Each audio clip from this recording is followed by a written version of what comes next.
اللهم صل على سيدنا محمد اللهم صل على سيدنا محمد اللهم صل على سيدنا محمد اللهم قوم الإسلام والمسلمين والمسلمات والمؤمنين والمؤمنات اللهم أعز الإسلام والمسلمين وانصر من نصر الإسلام والمسلمين واخذل من قتل الإسلام والمسلمين برحمتك يا أرحم الراحمين.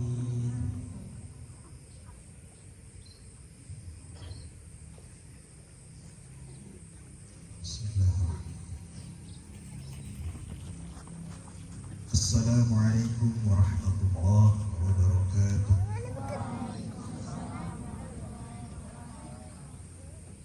Allahu Akbar, Allahu Akbar, Allahu Akbar, walillahil hamd. Allahu Akbar kabira, walhamdulillahi katsira, wa subhanallahi bukratan wa asila. La ilaha illallah wa la na'budu illa iyyah mukhlisina lahuddin walau karihal kafirun. La ilaha illallah wahdah sadaqa wa'dah wa nasara 'abdah wa hazamal ahzaba wahdah. La ilaha illallah wallahu akbar, Allahu akbar walillahil hamd. Alhamdulillah, alhamdulillahilladzi ja'ala al-yawma al-'ida lil muslimin wa wahadana bi'idihi ka ummati wahidatin min ghairil umam. ونشكره على كمال إحسانه وهو ذو الجلال والإكرام. أشهد أن لا إله إلا الله وحده لا شريك له وحدك لا شريك لك. اللهم مالك الملك تؤتي الملك من تشاء وتنزع الملك ممن تشاء وتعز من تشاء وتذل من تشاء biyadikal khair innaka ala kulli syai'in qadir. Wa asyhadu anna Muhammadan abduka wa rasuluh. Allahumma salli wa usallim ala habibina Mustafa alladhi balagha ar-risalah wa adda al-amanah wa nasaha al-ummah wa ala alihi wa ashabihi wa man da'a ila Allah bida'watihi wajahada fillahi haqqa jihadih. Amma ba'du, fa ya ibadallah, usini wa usikum wa iyaya bitaqwallah faqad fazal muttaqun. Allahu akbar, Allahu akbar, Allahu akbar walillahil hamd. Ma'asyiral muslimin rahimakumullah. Hari ini adalah momen yang penuh dengan kebahagiaan dan keberkahan. Hari ketika jutaan muslim berkumpul di tempat yang dimuliakan dan diberkahi oleh pencipta dan pemilik alam semesta. Tidak lain untuk mewujudkan ketaatan dalam ibadah yang mulia, ibadah haji. Sepanjang pelaksanaan ibadah haji itu, jutaan muslim terus mengagungkan Zat yang Maha Agung. Mereka pun berdoa tiada henti seraya melantunkan kalimat talbiyah, labbaik Allahumma labbaik. Mereka menjawab panggilan Allah dengan penuh kekhusyuan untuk hadir mewujudkan ketaatan kepadanya. Mereka lah duyufullah, tamu-tamu Allah.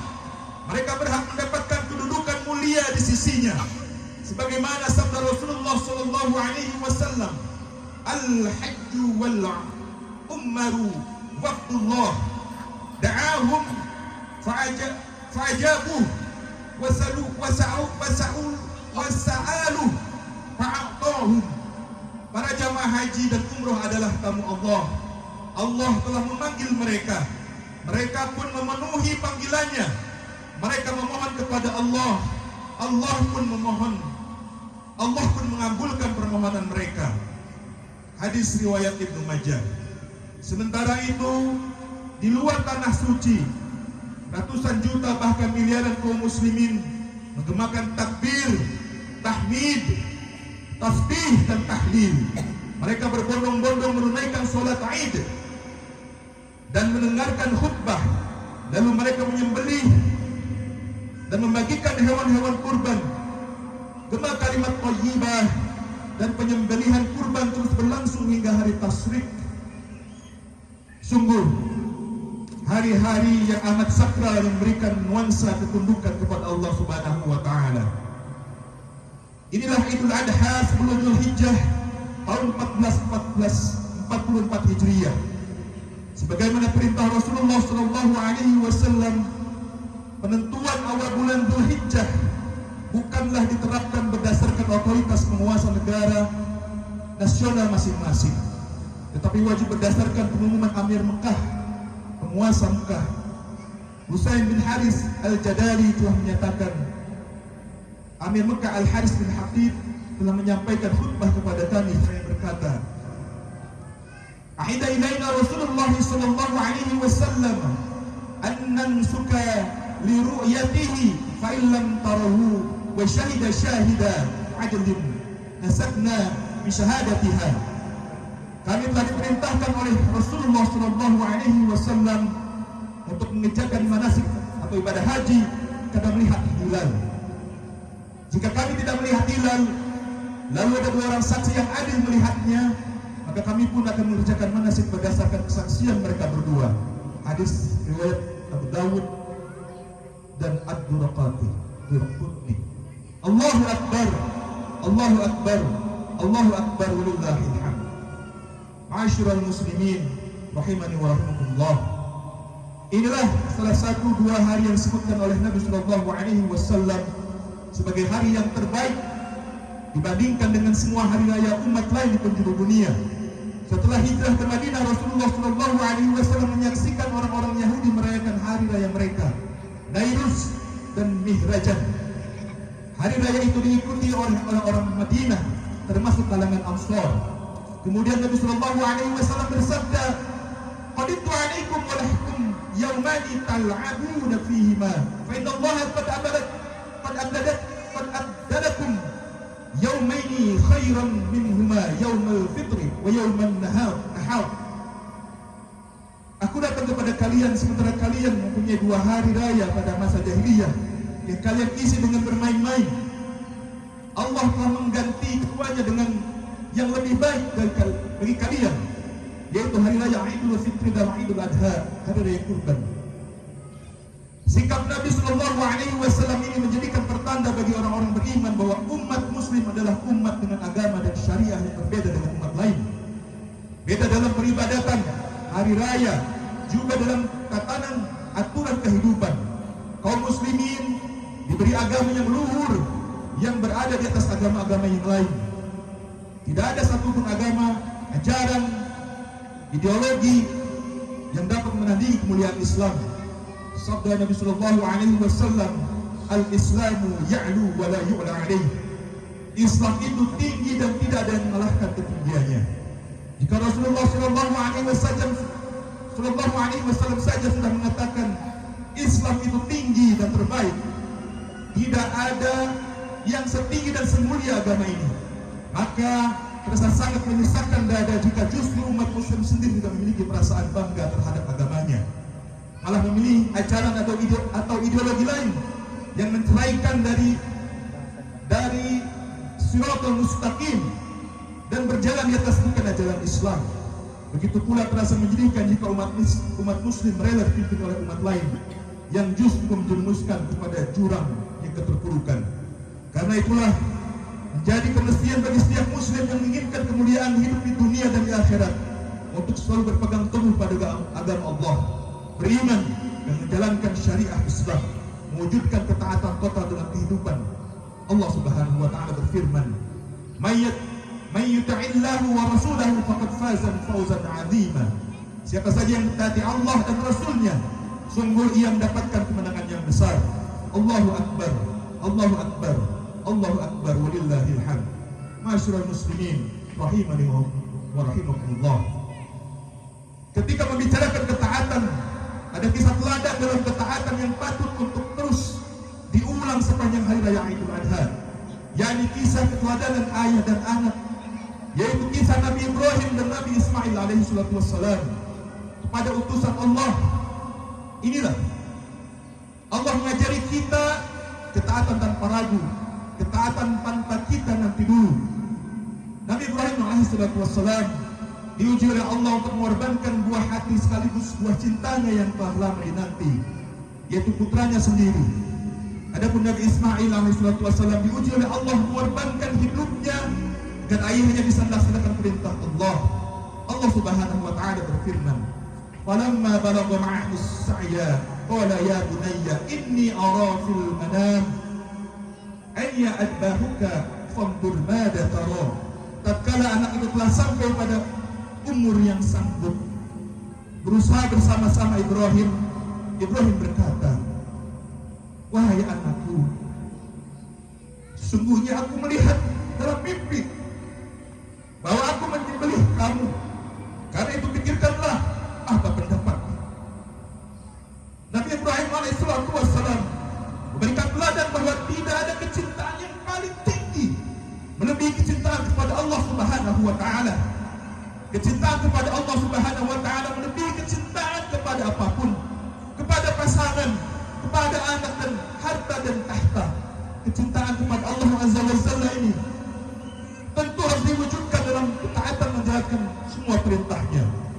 Di sisi lain, Nabi Ismail alaihissalatu wassalam juga meyakini sepenuh hati bahwa ketaatan kepada Allah Subhanahu wa taala di atas segalanya, sekalipun harus mengorbankan jiwa dan raganya. Karena itu Nabi Ismail alaihissalatu wassalam pun mengukuhkan ketubuhan jiwanya, jiwa ayahandanya dengan mengatakan, "Ya abati an ma tu'maru satajiduni insyaallah minas sabirin." Wahai ayahku, lakukanlah apa yang diperintahkan kepadamu, insyaallah engkau akan mendapati diriku termasuk orang-orang yang sabar. Para hadirin, yakinlah bahwa Allah tidak pernah menyia-nyiakan ketaatan dan pengorbanan hamba-hambanya. Allah akan senantiasa memberikan pertolongan dan kemenangan kepada hamba-hambanya yang taat, sebagaimana kepada Ibrahim alaihissalatu wassalam dan kepada Nabi Ismail saat dia menjadikan seekor kibas sebagai pengganti pengorbanan Ismail alaihissalatu wassalam. Allah Subhanahu wa taala berfirman, "Wanadainahu ayya Ibrahim qad sadaqna ar-ru'ya inna kadzalika najzil muhsinin inna hadha lahuwal balaghul mubin wa fadainahu bidhibhi 'adzim." Kami memanggil dia, "Wahai Ibrahim, sungguh kamu telah membenarkan mimpi itu. Sungguh demikianlah kami memberikan balasan kepada orang-orang yang berbuat baik. Sungguh ini benar-benar suatu ujian yang nyata. Kami menebus anak itu dengan seekor sembelihan yang besar." Inilah keteladanan dan ketaatan yang agung dari keluarga Ibrahim alaihissalatu wassalam.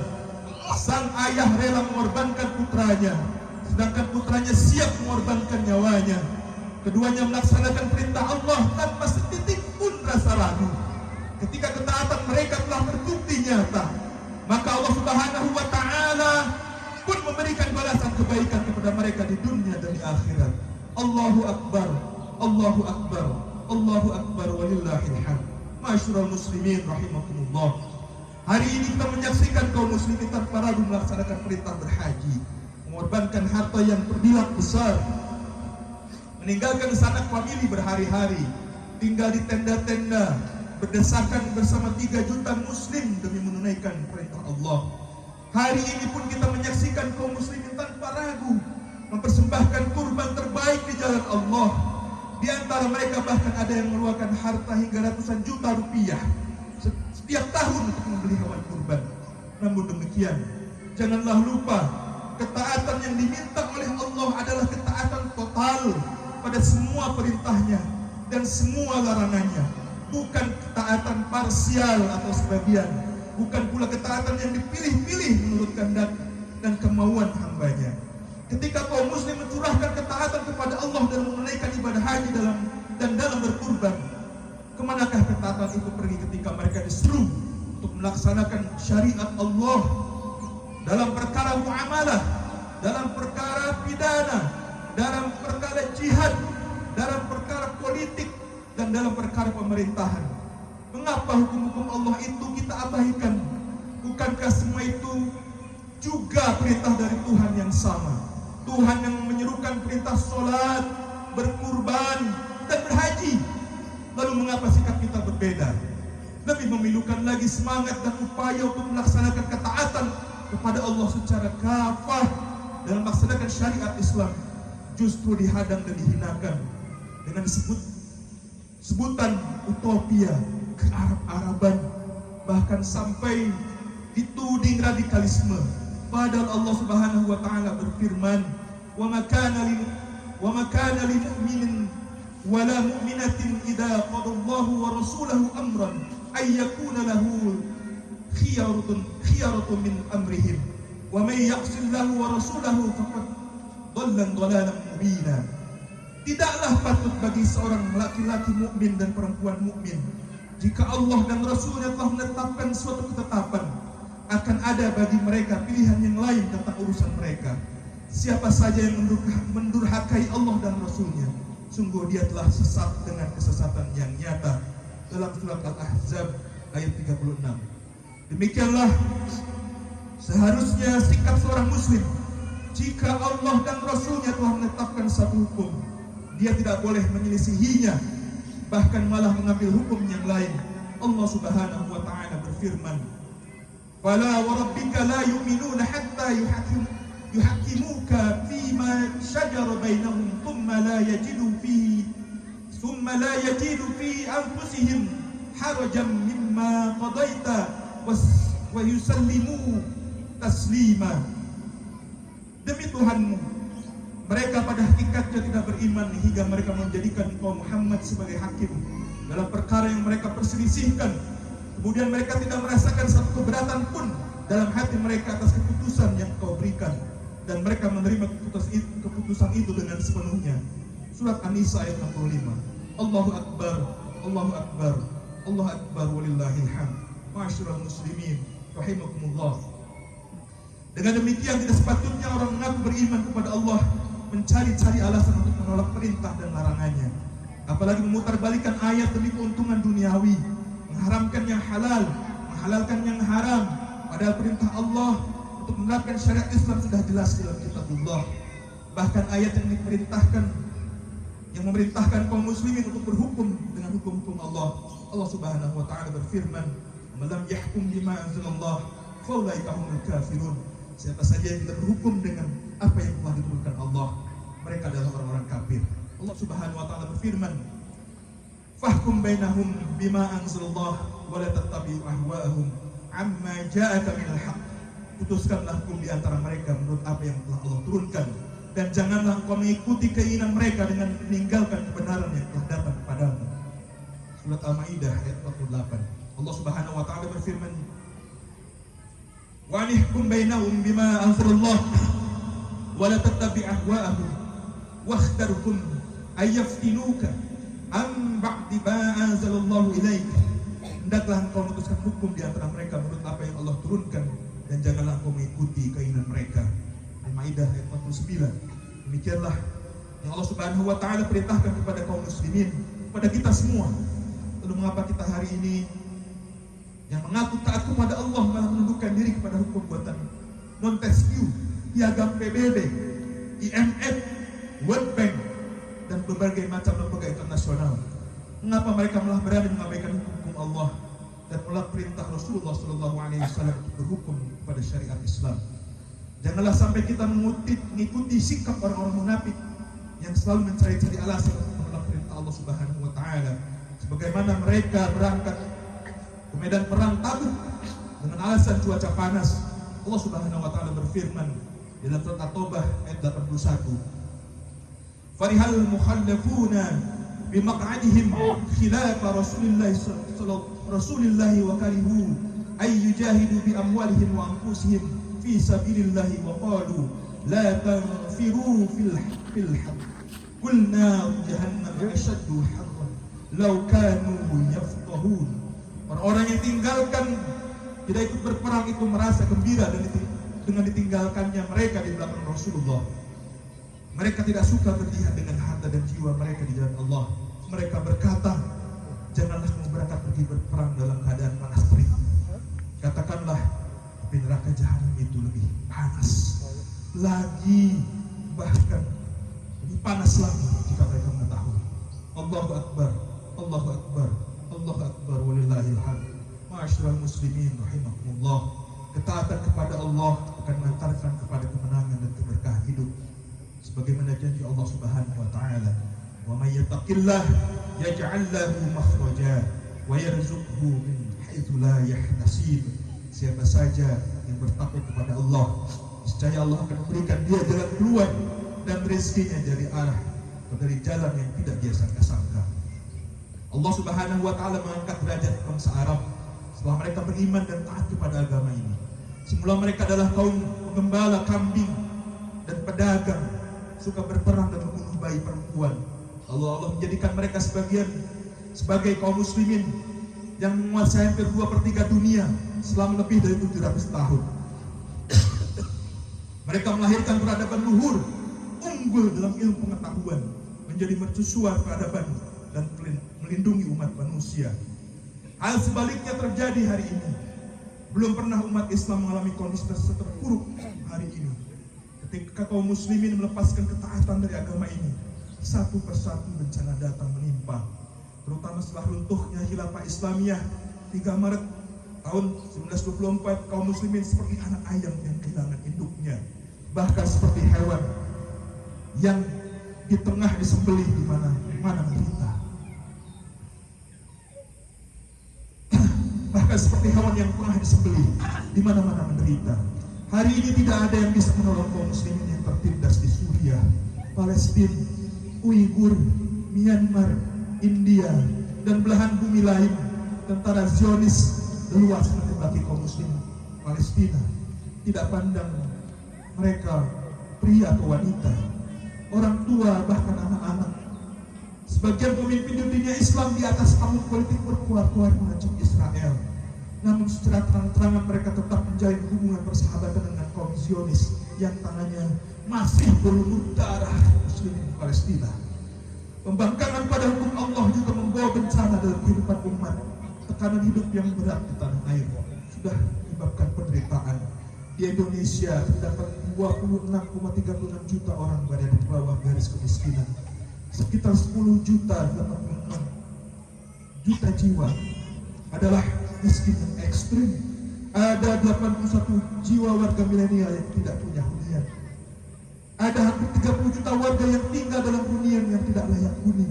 Mereka tinggal di pintaran kali, di kolong jembatan layang, di pemukiman padat dan kumuh dengan kondisi bangunan yang tidak layak. Sistem ekonomi kapitalis yang dipraktekkan dan diterapkan saat ini telah menciptakan jurang sosial yang sangat dalam. Ada 1% orang Indonesia menguasai 50% ekonomi nasional. Ada 60% lahan di Indonesia dikuasai oleh 1% korporasi. Tidak aneh jika tekanan sosial yang tinggi ini menyebabkan jutaan warga Indonesia mengalami gangguan jiwa. Perceraian juga meningkat setiap tahunnya. Pada tahun 2022 terdapat 516.334 kasus perceraian. Ironinya jumlah perceraian akibat perselingkuhan semakin bertambah di setiap saat. Karena itu tidak ada jalan keluar. Obat terbaik untuk umat ini adalah selain mewujudkan ketaatan kepada Allah Subhanahu wa taala secara total, bukan parsial, dengan ketaatan total kepada Allah.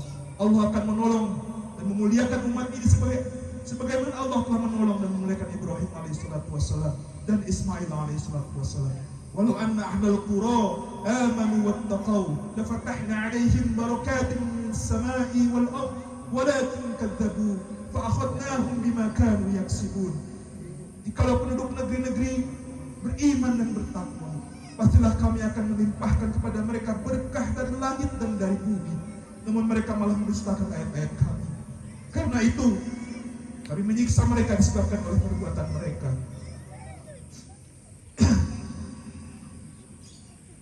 Ibadallah, أوصيني وأوصيكم بتقوى الله فقد فاز المتقون. أستغفر الله لي ولكم ونفعني بما فيه من آيات وذكر الحكيم وتقبل الله مني ومنكم تلاوته إنه هو السميع العليم.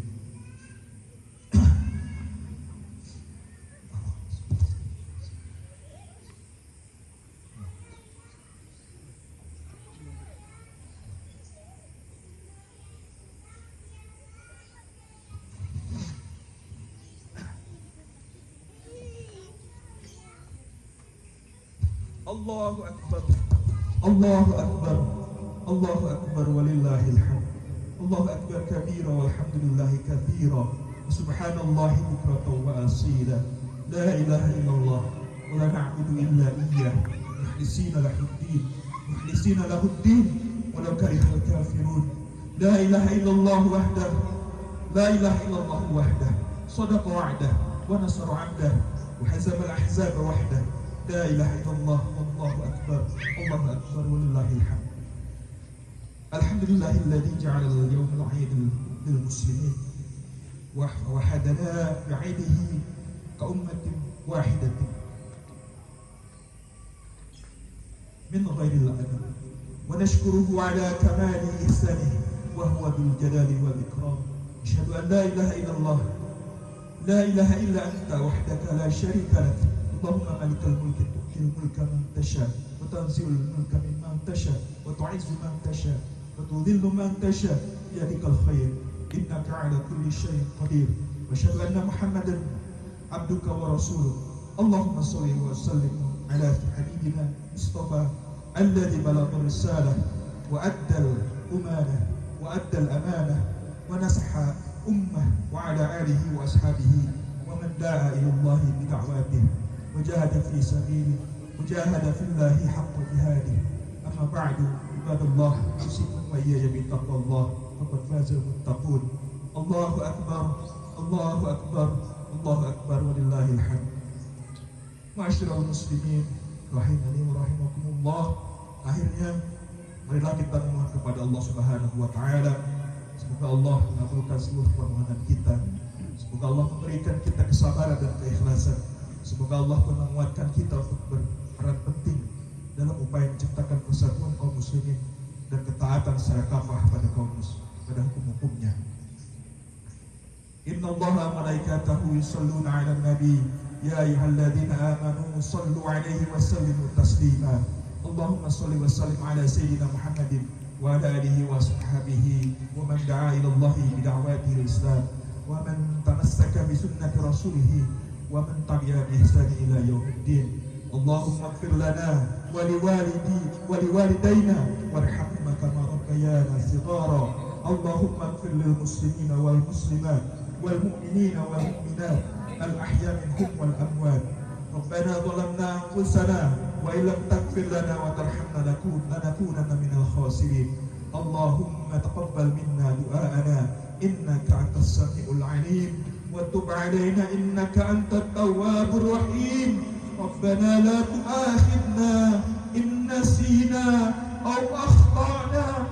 Rabbana wa la tahmil 'alaina isran kama hamaltahu 'ala alladhina min qablina. Rabbana wa la tuhammilna ma la taqata lana bih wa'fu 'anna waghfir lana warhamna anta mawlana fansurna 'ala al-qawmil kafirin. Allahumma ya munzilal kitab wa muhzimal ahzab ihzimil yahuda wa a'wanuhum wa salibiyina wa ansarahum wa سماريين وإخوانهم واستراقيين وشيوعين وأشياعهم. اللهم إنا نسألك دولة خلافة على منهاج النبوة تعز بها الإسلام وأهله وتذل بها الكفر وأهله واجعلنا من العاملين المخلصين بإقامتها بإذنك يا أرحم الراحمين. ربنا آتنا في الدنيا حسنة وفي الآخرة حسنة وقنا عذاب النار. Subhanaka rabbika rabbil izzati amma yasifun wa salamun alal mursalin walhamdulillahi rabbil alamin. Allahu akbar, Allahu akbar, Allahu akbar, walillahil hamd.